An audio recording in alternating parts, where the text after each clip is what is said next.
ওং জননীং শারদাং দেবীং রামকৃষ্ণং জগদ্গুরুং পাদপদ্মে তয়সিত্বা প্রণমামি মুহুর্মুহুর। নমশ্রী জ্যোতিরাজায় বিবেকানন্দসূরয়ে সচ্চিৎসুখস্বরূপায় স্বামিনে তাপহারিণে। নমস্কার।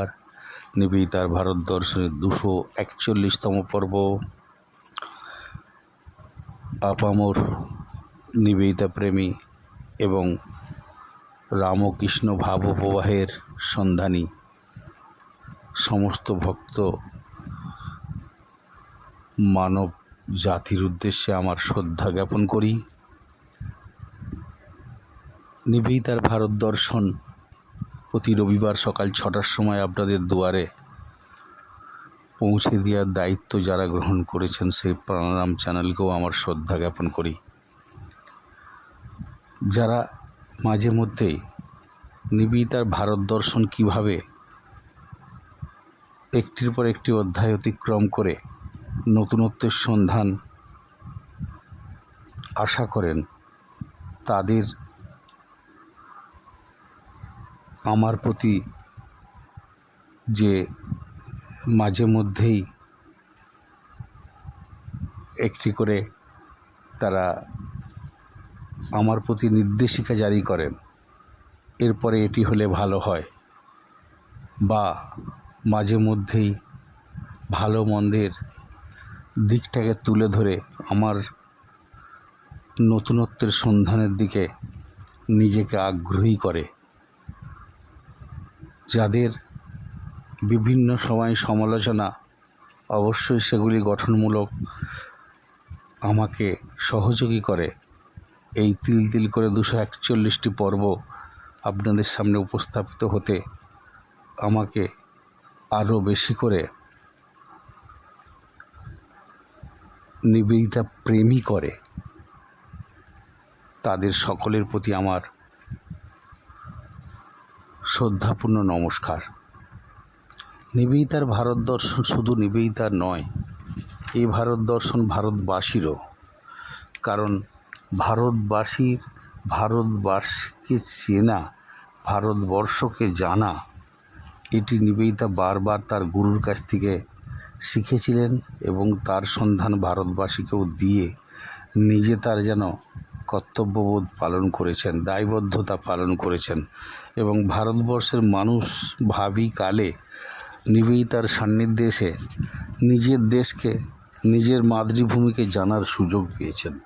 এবং সেখানে পুরাণ রয়েছে, সেখানে সাহিত্য রয়েছে, সেখানে সংস্কৃতি রয়েছে, সেখানে সভ্যতা রয়েছে, সেখানে শিল্প রয়েছে, সেখানে বিজ্ঞান রয়েছে, সর্বোপরি ভারতীয়ত্ব বোধ রয়েছে। এটি নিবেদিতা আমাদের সামনে তুলে ধরার চেষ্টা করেছেন। আমরা সেই পুরাণের কিছু অংশেই ছিলাম। পুরাণের বারবার বিভিন্ন দিক উঠে এসেছে আমাদের আলোচনার মধ্যে। এখন যেখানে ছিলাম আমরা, ভারতীয় শাশ্বত ভারতে নিবেদিতার চোখে এবং দৃষ্টিতে ধরা দিয়া তার যে শুধু পাণ্ডিত্যের পরিচয় তিনি দিয়েছেন তা নয়, হিন্দু জীবন এবং তার মূলে যে ধর্ম আছে তার নিপুণ ব্যাখ্যা শিক্ষিত সমাজের সামনে নিবেদন করে সকলকে বিস্মিত করে দিয়েছেন নিবেদিতা। যেগুলো হয়তো আমরা জেনেও জানি না বা না জানার ভান করেছি, বা সেগুলোর দিকে আমরা দৃষ্টি সেইভাবে দিই না। আমাদের চক্ষু খুলে দিয়েছেন। আমাদের সবই ছিল, আছে, থাকবো হয়তো, কিন্তু যেগুলোর দিকে আমরা দৃষ্টি দিই না, যেগুলোর দিকে দৃষ্টি দেয়া আমাদের প্রয়োজন, যে দৃষ্টিতে আমাদের নিজেদেরই চক্ষু উন্মিলিত হয়ে নিজেদের দৃষ্টি প্রখরতা, দৃষ্টি সর্বশুদ্ধ মানসিকতা এবং সেই দৃষ্টি মানব জাতির কল্যাণকামী, নিবেদিতা সেই দৃষ্টি আমাদের যেন দিয়েছেন। নিবেদিতা বুঝেছিলেন সৃষ্টির অন্তরালে যে দুর্গেয় চিৎশক্তি, তারই ভয়ঙ্করী একটা শক্তি কালী বা বিভিন্ন দেবীর মধ্যেকার এক একটি শক্তির প্রকাশ। সেই শক্তি উপাসনা ক্রমশ তার চিত্তকে প্রবল করে অধিকার করে রেখেছিল। নিবেদিতার জীবনীকার অনেকেই ছিলেন, তার মধ্যে মুক্তিপ্রাণা মাতাজি লিখছেন কত বিভিন্ন রূপ যে ওই শক্তিরূপী কালীর। শিশুর কাছে তিনি কখনো কখনো স্নেহময়ী মা, কি কমল কি মধুর তার ভঙ্গি, কিন্তু তিনি আবার ভীষণতর মাঝে মধ্যে তার রুদ্র রূপ, তার সন্তানের মাথা তার হাতে কাটা আর এক হাতে তরবারি। এগুলো হয়তো অন্য দৃষ্টিকোণ থেকে আমরা পুরাণ বিশ্লেষকরা বিচার করে বলতে পারি যে এ মূর্তি মায়ার থেকে আমাদেরকে দূরে সরিয়ে নিয়ে যাবে এবং সমস্ত আমাদের যে সমস্ত জিনিসগুলি আমাদের জীবনের প্রয়োজন নেই, যেগুলি আমাদের ক্ষতিকারক, যেগুলি আমাদের সমস্ত জীবনকে বিন্যস্ত করে খারাপ দিকে নিয়ে যায়, সেই অশুভ শক্তির বিনাশকারী মা তিনি নিজে হাতেই সেই বিনাশ করছেন নিজের এক সৃষ্টির আরেকটি ধারাকে, যে সৃষ্টি তার নিজের অজান্তেই অশুভ শক্তিতে পরিণত হয়েছে। আসলে মা তো ভালো সন্তানেরও মা, আবার খারাপ সন্তানেরও মা। নিবেদিতার দৃষ্টিতে শুধু নয়, আমাদেরও চিন্তার মধ্যে এগুলি মাঝে মধ্যে উদ্ভূত হয় যে সন্তান তো মায়ের কাছে সন্তানই, সে ভালো কি খারাপ। আমরা যেমন মা সারদা দেবীকে দেখেছি, তার কাছে আমজাদও যেমন ছেলে, শরৎও তেমন ছেলে। সে চোর হতে পারে, ডাকাত হতে পারে আমজাদ, কিন্তু সন্তানের দৃষ্টিতে মায়ের কাছে সে সন্তানই। সে তার কাছে পুষ্টতা লাভ করছে, তার কাছে সে সব রকম মাতৃ স্নেহ পাচ্ছে। আবার শরৎ মহারাজের সাধু হয়েও তার কাছে একই স্নেহ পাচ্ছে, একই তার ভালোবাসা, তার সান্নিধ্য পেয়ে ধন্য হচ্ছে। মা যে সবারকার মা। ডাকাত যে চুরি করতে যায়, ডাকাতি করতে যায়, সে তো মায়ের আশীর্বাদ নিয়েই যায়। আবার যে শুভ শক্তির পরিচায়ক, সেও তো মায়ের কাছে সেই শুভ শক্তিরই প্রার্থনা করে থাকে। নিবেদিতা এইগুলি কিন্তু আমাদিকে তার নিজের দৃষ্টিকোণ থেকে দেখিয়ে দিয়ে গেছেন। প্রতিনিয়ত এই স্নেহময়ী মায়ের কোমল রূপটি শিশুর কাছে যেমন মধুর তার ভাবভঙ্গি, কিন্তু তিনি আবার ভীষণতর যখন তার কড়া মূর্তিটি শাসকের বা শাসনকারী মায়ের ভূমিকায় থাকে।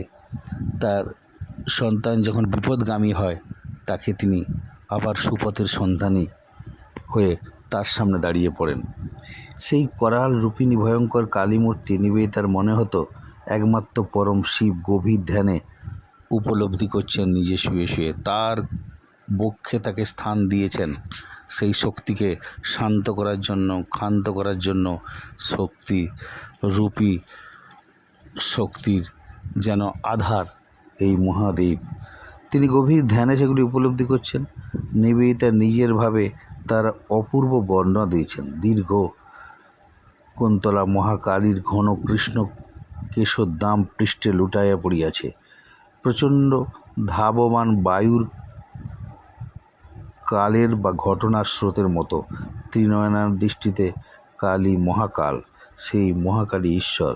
এক বিপুল ছায়ার মতো কৃষ্ণায়িত তার অঙ্গের নীলিমা। জীবন মৃত্যুরূপ রূঢ় সত্যের প্রতীক তিনি। তাই মা নগ্না এবং দিগ্ন বসনা। মায়ের এই যে নগ্ন রূপ, সেটিকে বিভিন্নভাবে বর্ণনা করা হয়, কিন্তু কেন সে সন্মত্ত কিছু সারা দিগম্বনা। এই ভীষণদপী ভীষণার হৃদয়ের অতলে নিমজ্জিত হয়ে শিব অপলক দৃষ্টিতে চেয়ে আছেন এবং ধ্যানে মহাকালীর তত্ত্ব অবগত হয়ে তাকে মা বলে সম্বোধন করেন। কালীতত্ত্বকে তিনি সহজ করে দিয়েছিলেন মাতা পুত্রের সম্পর্ক আরোপ করে। এরকম পবিত্র নিবিড় সম্পর্ক আর কি হতে পারে? সৃষ্টির যিনি মূল, সেই পরমেশ্বরকে হিন্দু দর্শনে মা নামে ডেকে সহজ ও মধুর করে নেয়া, এটা যুগ যুগের ভারতীয় সংস্কৃতির ধারা। শিব যেমন জননী নির্ভর, জননীও তেমন আশ্রয়দাত্রী রক্ষাকর্ত্রী। নিবেদিতার সত্তায় কালী কীভাবে অধিষ্ঠিত ছিলেন তার পরিচয় হিন্দু রিভিউ পত্রিকাতে রামানন্দ চট্টোপাধ্যায় তিনি বর্ণনা করেছেন। সেখানে তিনি লিখছেন, সে ছিল এক ঝড়ের রাত, আকাশে ঘন কালো মেঘ, কালবৈশাখীর তাণ্ডব, আকাশের বুকচিকের বিদ্যুতের ঝলক। প্রকৃতির এই রুদ্র করাল মূর্তি নিবেদিতার মধ্যে পরিবর্তন এনে দিল। কোথাও যেন সেই সময় ঘোর নির্ঘোষে বজ্রপাত হলো। মুহূর্তের জন্য তিনি নিস্তব্ধ হয়ে অবাক হলেন। অকস্মাৎ তার কণ্ঠ থেকে নির্গত হলো একটিমাত্র শব্দ, কালী। স্বামীজির ইচ্ছায় বাগবাজারের নিবেদিতার বিদ্যালয়টা প্রতিষ্ঠা হয়েছিল 1898 খ্রিস্টাব্দের 13ই নভেম্বর কালী পুজোর রাত্রি, কালী পুজোর দিনে। এই ভাবগম্ভীর আধ্যাত্মিক পরিবেশে শ্রীরামকৃষ্ণের শক্তিরূপিণী শ্রী মা সারদা দেবী অমোঘ আশীর্বাণী নিয়ে শ্রীরামকৃষ্ণদেবের ত্যাগী সন্তানদের উপস্থিতিতে এটা ঘটল। কোন কালী? যে কালীকে ঠাকুর তার শ্রীরামকৃষ্ণদেব তার জীবনসঙ্গী করে সাধনার উদ্দেশ্য, সাধনার লক্ষ্যে রেখেছিলেন, আর যাকে তিনি আদ্যাশক্তিরূপে, যিনি ফলহারিণী কালী পুজোর রাত্রে পুজো করে জ্ঞানদায়িনী সরস্বতী রূপে বর্ণনা করছেন, সেই সরস্বতী নিজে স্বয়ং এসে সরস্বতীর আরাধনার স্থল তথা নিবেদিতার স্কুলের প্রাণ প্রতিষ্ঠা করে দিচ্ছেন ঠাকুরকে পুজো করে। এই কম্বিনেশনটি আমাদের সকলকেই মুগ্ধ করে নয়, আমাদিকে সমৃদ্ধ করে। বোসপাড়া লেনে যখন নিবেদিতা বাস করতেন তখন তিনি প্রতিবেশীদের সঙ্গে খুব গভীরভাবে মেলামেশা করতেন, সুখে দুঃখে তাদের পাশে থাকতেন। প্রতিবেশীরাও তার ভালোবাসার যে স্নিগ্ধতা, ভালোবাসার যে প্রকৃতিগত তার চিন্তা, সেটিকে প্রাণপণে তাদের বাস্তব জীবনে কাজে লাগাবার চেষ্টা করেছেন এবং তাদের মেলামেশা, সুখে দুঃখে তাদের পাশে নিবেদিত থাকাকে তারা নিজেদের প্রতিবেশীরই একজন ভেবে নিয়েছিলেন। যদিও অনেক গোঁড়া হিন্দুরা সহজে মেনে নিতে পারেননি। মহিদলাল মজুমদারের ভাষায়, এ সমাজটার উঠানে তিনি আপ্রাণ চেষ্টা করেছেন একটু জায়গা করে নিতে, কিন্তু সমাজটা তাকে বারবার সে উঠান থেকে ঠেলে ফেলে দেওয়ার চেষ্টা করেছেন, বা সেখানটাকে অপবিত্র জায়গাটাকে পবিত্র করার চেষ্টা করেছেন গঙ্গা জল দিয়ে বা কখনো গোবর জল দিয়ে। কারণ তিনি যে অচ্যুত, তিনি যে বিদেশ থেকে আগতা এক অপরিচিত নারী, তারা ম্লেচ্ছ। ভারতবর্ষের সংস্কার, সংস্কৃতি, সভ্যতার ইতিহাসে তারা সমুদ্র পার হয়ে আসা মানুষদের তারা ম্লেচ্ছ বলেন, তারা এদেশের বা এ সমাজের উপযুক্ত নয় বলে ভাবেন এবং তারা অপবিত্র। তাদের স্পর্শ, তাদের ছোঁয়া এ জাতির কাছে যেন ঘৃণতার পরিচয় দেয় বা ঘৃণার পরিচয় দিয়ে থাকে। এটি সামাজিক সংস্করণ, হয়তো অনেকে মানতেও পারেন, নাও মানতে পারেন, কিন্তু নিবেদিতার দৃষ্টিতে সেগুলি ধরা পড়েছে। মহিদলাল মজুমদারের কাহিনীতে সুন্দর তার বর্ণনা রয়েছে। কিন্তু আমরা দেখব এই প্রসঙ্গে একদিনের ঘটনা স্মরণ করা যেতে পারে। রাতে হঠাৎ সামনের বাড়ির মধ্য থেকে একটা কান্নার আওয়াজ পেলেন, খাওয়া ফেলে ছুটে গেলেন, গিয়ে দেখলেন বাড়ির ছোট্ট মেয়েটি মারা গেছে। তার মা আকুল হয়ে কাঁদছে। নিবেদিতার কোমল মনে সেই শোক স্পর্শ করল। সন্তানহারা শোকাকুল মায়ের মাথাটি নিজের কোলে তুলে নিয়ে তিনি চুপ করে বসে রইলেন। হঠাৎ যখন মা জিজ্ঞেস করলেন, কোথায় গেল আমার মেয়ে, তখন নিবেদিতা বললেন, চুপ করো, তোমার মেয়ে এখন কালীর কাছে গেছে।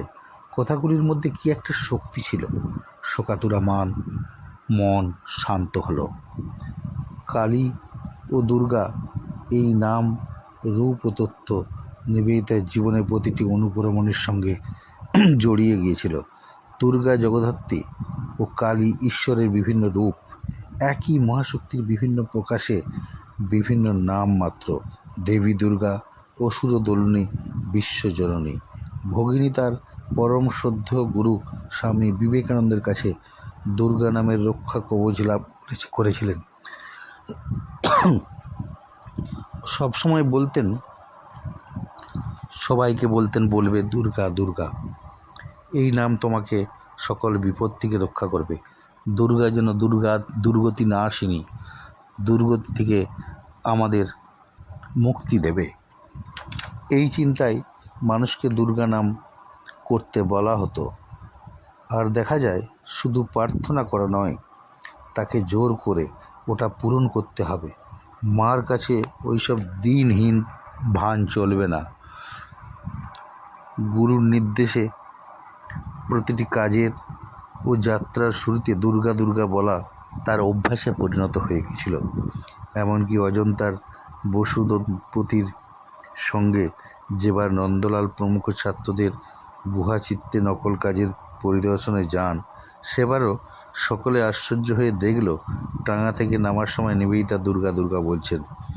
এটি কথার কথা নয়, শ্রদ্ধা ও বিশ্বাসের সঙ্গে সমস্ত বিপদের হাত থেকে রক্ষা পাওয়ার চিন্তায় দুর্গা স্মরণ বা দুর্গা নাম। মুক্তিপ্রাণা মাতাজি লিখছেন, এই মাদ্রি প্রার্থনা নিবেদিতার জীবনে মন্ত্রশক্তির ন্যায় কার্য করেছিল। যখনই কোনো সমস্যার মধ্যে পড়তেন বা সমস্যা দেখা দিত তার জীবনে, অথবা তিনি কাতর হতেন, অন্তর হতে তিনি জপ করতেন দুর্গা দুর্গা বলে। পূজা পার্বণ সম্বন্ধীয় বিভিন্ন প্রবন্ধে লক্ষ্য করা যায় নিবেদিতা কতদূর শ্রদ্ধার সঙ্গে এইসব অনুষ্ঠানে যোগদান করতেন। একবার দীনেশচন্দ্র সেনের সঙ্গে তিনি খড়দহে গেছেন। শ্যামসুন্দর মন্দিরের সংলগ্ন নাট মন্দিরে তিনি যখন টুপিটি খুলে রেখে ভূমিষ্ঠভাবে প্রণাম করলেন, তখন কৌতূহলী জনতা মুগ্ধ হয়ে গিয়েছিলেন। এরপর মন্দিরের পুরোহিত নিত্যানন্দ প্রভুর নিজের হাতে লেখা ভাগবত ও ষষ্ঠী এনে দিলেন। নিবেদিতা প্রণাম করে 5 টাকা দক্ষিণা দিয়েছিলেন। বৈষ্ণব কবিতা ও আগমনী গানের প্রশংসা শুনে তিনি প্রায় দীনেশবাবুকে তাগাদা দিতেন কোনো বৈষ্ণব কীর্তনিয়াকে ডেকে আনবার জন্য। একদিন দীনেশবাবু এক আগমনী গায়ক বৈষ্ণব ভিখারিকে পথ থেকে ধরে নিয়ে আসেন। তার মুখে গিরি গৌরী আমার এসেছিল গানটি শুনে নিবেদিতা অশ্রুসিক্ত নয়নে গায়ককে একটি টাকা পুরস্কার দেন। পূজা এই নাম শ্রবণ মাত্রই তার হৃদয় গভীরভাবে বিভোর হয়ে যেত, ভক্তিভাবে তিনি তন্ময় হয়ে যেতেন। অমৃতবাজার পত্রিকার অফিসে একবার মহাপ্রভুর জন্মোৎসব উপলক্ষে তার নিমন্ত্রণ হয়েছিল। সবসময় জুতো পরে থাকা তার অভ্যেস, তিনি স্কুল থেকে খালি পায়ে হেঁটে গেলেন, কিন্তু সিঁড়িতে উঠতে উঠতেই তার এমন ঐকান্তিক আগ্রহ এবং সকল ভক্তির সঙ্গে পূজা কোথায় পূজা কোথায় বলতে বলতে এদিক ওদিক ইতস্তত খোঁজ করতে শুরু করলেন কোথায় পুজো হচ্ছে। তার সেই ভাব দেখে যারা ছিলেন তারা সকলেই অবাক হয়ে গেলেন এবং পূজার সার্থকতা তারা যেন অনুভব করলেন। ভারতবর্ষের ধর্মজীবনের প্রতি তার একটা গভীর আকর্ষণ ছিল। বাংলাদেশে দীর্ঘদিন থাকতে থাকতে তিনি সমাজের সঙ্গে একান্ত হয়ে গিয়েছিলেন। দুর্গা পূজা, লক্ষ্মী পূজা থেকে আরম্ভ করে বিশ্বকর্মা পূজা, মনসা পূজা, এমনকি ষষ্ঠী পুজো পর্যন্ত তিনি তার শ্রদ্ধা বলয়ের বহির্ভূত ছিল না। নিবেদিতার মানসে দেবী সরস্বতীও একটি বিশেষ স্থান পেয়েছিল। সরস্বতী বিদ্যার দেবী, জ্ঞানদায়িনী তিনি জানতেন। নিবেদিতা তার বিদ্যালয়ে সরস্বতী পুজোর প্রচলন করেন, তার আয়োজন করেন। পূজার দিন হোমের ফোঁটা মাথায় পরে পাগলের মতো এদিক ওদিক দৌড়াতেন। কপালে পরে খালি পায়ে আনন্দে তিনি ছোটাছুটি করছেন। প্রথম বছর পুজোয় ছাত্রীদের যাতে সংস্কারে আঘাত না লাগে সেজন্য দেবীর জন্য গোটা গোটা ফল এবং মোয়া, খেজুর, মিষ্টি তিনি নিবেদন করলেন। রান্না করা কোনো পদ তিনি দেবীর ভোগে দিলেন না। সরস্বতী পূজায় পরবর্তী পুজোর সময় দেখা যায় অন্য দৃশ্য। তার ভালোবাসার টানে সংস্কারের গণ্ডি অনেকটাই কেটে গেছে এবং সমস্ত ছাত্রীদের আগ্রহে স্কুল বাড়িতেই একতলায় লুচি তরকারি প্রভৃতি রান্না করে দেবীকে নিবেদন করা হলো এবং নিবেদিতার সঙ্গেই সব ছাত্রী প্রসাদ গ্রহণ করলেন। নিবেদিতা ছিলেন আজন্ম শিক্ষক। শিক্ষয়িত্রীর ভূমিকায় তাকে বারবার দেখা গেছে। শিক্ষা সম্পর্কে তার নিজস্ব কিছু ধ্যান ধারণা ছিল। শিশু শিক্ষার ক্ষেত্রে পুরাণের কাহিনীগুলো ছিল বিশেষ তাৎপর্যপূর্ণ, তা তিনি অন্তর থেকে অনুভব করেছিলেন। এই অনুভূতির হাত ধরেই ছোট ছেলে মেয়েদের কাছে ভারতের প্রাচীন পুরাণের নানা কাহিনীকে সহজ সরল ভাষায় উপস্থাপিত করার তাগিদে নিবেদিতার কলম থেকে আমরা ক্রেডল টেলস অফ হিন্দুইজম বইটি উপহার পাই। এটি মূলত শিশু সাহিত্য। তার পুরাণ প্রীতির প্রধান নিদর্শন বইটির নামকরণ। ক্রেডল শব্দটির অর্থ দোলনা। মায়ের শিশুদের শুইয়ে দোল দিতে দিতে নানা পুরাণ কথা শোনাতেন। এই বইটি রামায়ণ, মহাভারত এবং পুরাণ থেকে নেয়া 33টি কাহিনীর সংকলন এবং সমন্বয় মাত্র। পুরাণের অন্যতম আদর্শ চরিত্র সতী। সেই প্রসঙ্গে নিবেদিতা লেখেন, শিবের চিরসঙ্গিনী হলেন মহাশক্তি। সতী, উমা, মহাকালী রূপে এই মহাশক্তির নানা চিত্র কাহিনী প্রচলিত আছে। সতীর পতিব্রতের প্রকাশ ঘটেছে দক্ষ যজ্ঞের পটভূমিকায়, যেখানে দক্ষের অভিমান, অহংকার, অপমৃত্যু, শিবের ক্রোধ, যজ্ঞ নাশ, সতীর দেহ কাঁধে নিয়ে তার তাণ্ডব নৃত্য সবটুকুই দক্ষ শিল্পীর মতো তিনি তুলে ধরেছেন। সতীকে নিবেদিতা বলেছেন আদর্শ পত্নী, যিনি স্বামীর অপমানে দেহত্যাগ করেন। সতীর পুনর্জন্ম হিমালয়ের কন্যা উমারূপে। তারকাসুরের হাত থেকে দেবতাদের রক্ষার জন্য উমা মহেশ্বরের পুত্র কার্তিকের জন্ম। উমার তপস্যা, ছদ্মবেশে শিবের পরীক্ষা, মদন ভস্য, উমার কঠোরতম তপস্যা, অবশেষে শিবের আবির্ভাব ও উমাকে গ্রহণ, সবটাই অপূর্ব দরদ দিয়ে ক্রেডল টেলস অফ হিন্দুইজমে বলা হয়েছে। আসলে নিবেদিতার এই ভারত দর্শনের মধ্যে আমরা খুঁজে পাবো প্রতিদিনকার নিবেদিতার ভারতবর্ষের এই পুরাণের এক একটি চরিত্রকে বিশ্লেষণ। আমরা নাম জানা থাকলেও সেই চরিত্রের বিশ্লেষণে কখনো যায় না। আমাদের নিজেদের উপলব্ধে সেই সব চরিত্রগুলোকে কখনো বিশ্লেষণ করি না, কারণ একটা দিক হয়তো সত্য হতে পারে, আমরা ভারতীয়রা এগুলিকে জীবন্ত চরিত্র হলেই হয়তো চিরশাশ্বত বলে ভাবি, সেগুলিকে বিশ্লেষণ করার প্রয়োজন মনে করি না।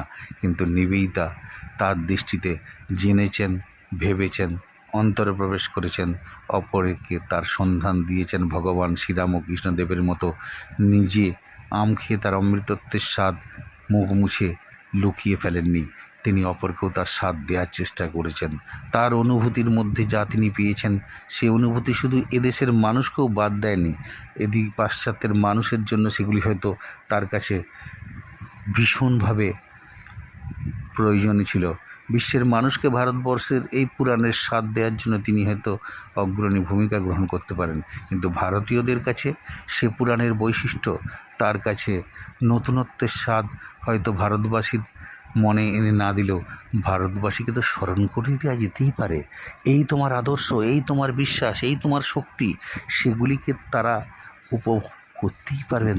নিবেদিতার দৃষ্টিকোণ থেকে, সজাগ থেকে আবার স্মরণযোগ্য করতে পারেন নিবেদিতার দ্বারাই।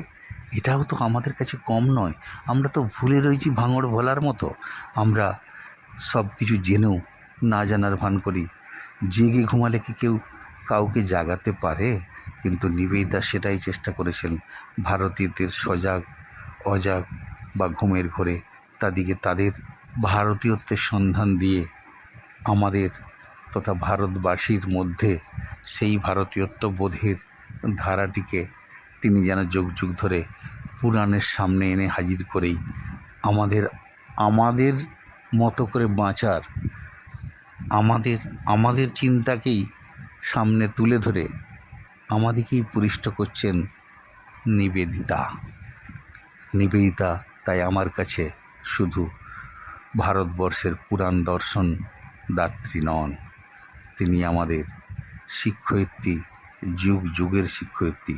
শিক্ষকেরই তো কাজ ছাত্রদের সামনে সত্যতা তুলে ধরা এবং চাপা দেওয়া জিনিসগুলিকে ডিসকভার করিয়ে দেয়া। এটি তো স্বামীজি শিক্ষার সংজ্ঞায় বলেছেন যে যেগুলি আমাদের অ্যামিবাতিকে মহাপুরুষদের মধ্যে চিরকাল যুগ যুগ ধরে সমৃদ্ধ ছিল, সেটি চাপা ছিল, সেই ঢাকাটি খুলে দেওয়ায় সেই শক্তিটির বহিঃপ্রকাশ ঘটবে। এটিই তো শিক্ষা। নিবেদিতা সেই শিক্ষাটি আমাদের সামনে দিয়ে চিরকৃতজ্ঞতার দায়বদ্ধতার পাশে আবদ্ধ থেকে রয়েছেন, থাকবেন, এটি আমার বিশ্বাস। জয়তু নিবেদিতা। ওং শান্তি শান্তি শান্তি হরি ওং তৎসৎ। শ্রীরামকৃষ্ণার্পণমস্তু। 241তম নিবেদিতার ভারত দর্শন রবিবার সকাল 6টা আপনাদেরকে জাগ্রত করুক, ভারতবাসীকে জাগ্রত করুক, ভারতবর্ষের ভারতীয়ত্ব বোধে অনুভূতি ফিরে আসুক, এই প্রার্থনা।